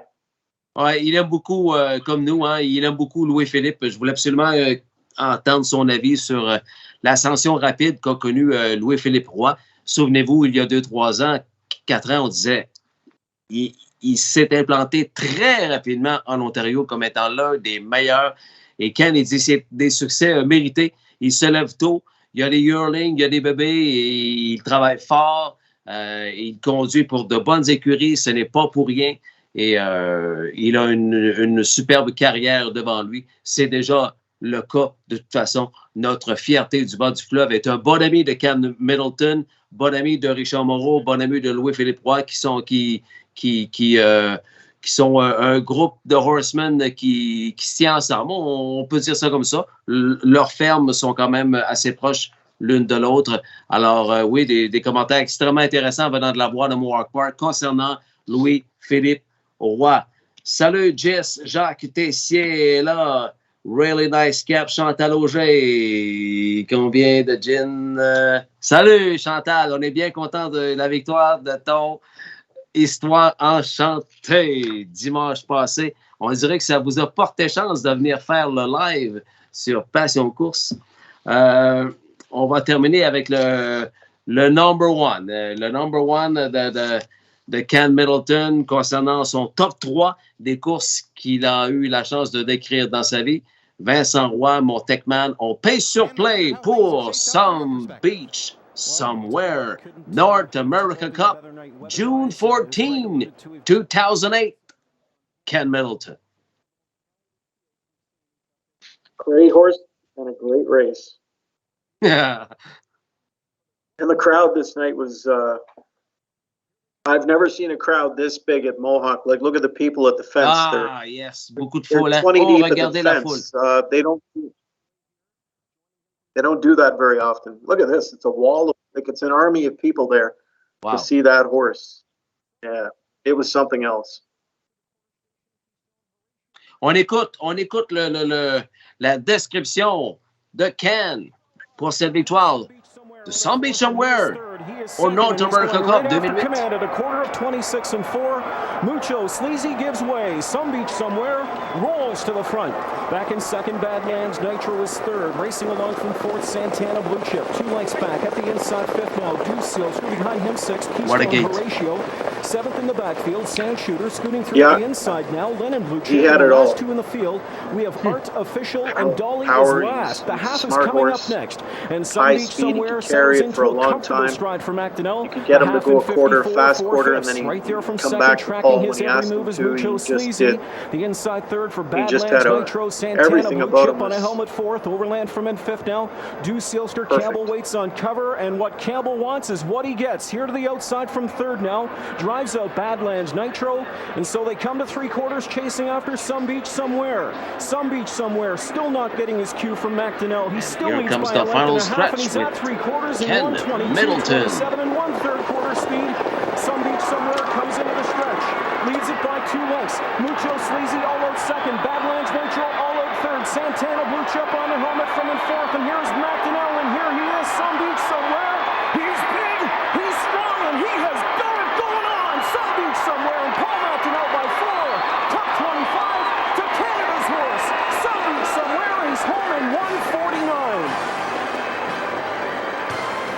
The early speed duel did not develop. It was all about R-E-S-P-E-C-T. McDonnell got it when he made the move De la from the façon dont le four-hole système going into the audio est first fait, turn. He got to the lead moi et and Ken ne stayed pouvons there. For the entendre first time in the les courses que l'on history vous of this race, présente, mais an je me souviens undefeated très bien horse gets it que done. The nous schooner entendons très stables, the clairement ship la sets foule, sail. It's some beach somewhere. qui He's 9 for met 9. le paquet dans le dernier droit envers cette grande vedette du monde des courses attelées. Some Beach Somewhere.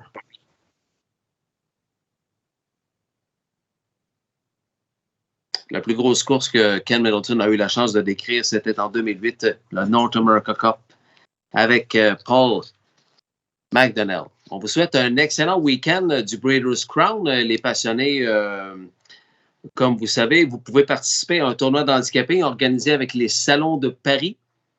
Vous avez juste à vous informer concernant le formulaire qui est déjà disponible. Je n'ai pas entièrement les règlements, mais c'est très facile à trouver. Juste à faire une petite recherche sur Internet ou communiquer avec Christian Gendron. Je sais que ce tournoi-là est en collaboration avec celui qui organise les poules sur le site amateur de course, Christian Gendron. Alors, si vous voulez avoir des informations concernant c'est quoi le formulaire, c'est quoi le concours d'handicaping en question concernant le Breeders' Crown, je vous dirais, écrivez sur Messenger à Christian Gendron. C'était bien le fun parce qu'il a été un de mes premiers modèles. Moi, je décris des courses de chevaux depuis 1993, donc ça fait 28 ans environ. Puis moi, quand j'étais jeune, j'écoutais Frank Solive et ensuite j'écoutais Ken Middleton, Vance Cameron à PEI, name it, Roger Houston, Ken Workington, Sam McKee, toutes d'excellents annonceurs. Mais ce soir, le fait de recevoir en entrevue bilingue, une première à Passion Course, je me suis essayé. J'espère que vous avez, apprécié. J'ai mis beaucoup d'heures dans la préparation de ce show-là ce soir.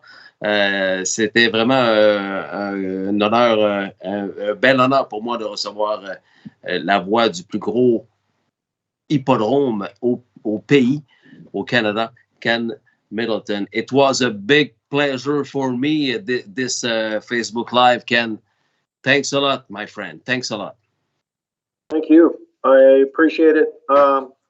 We've got a lot of great fans in Quebec, a lot of great horsemen come from Quebec, some of the greatest in the sport that not only race at Mohawk, but race in the United States. Yannick Gingras, Dan Dubé, Stéphane Bouchard, of course, the Lachance family. So many great horsemen. I get to see them on a nightly basis. Ben Béarchon, Richard Moreau.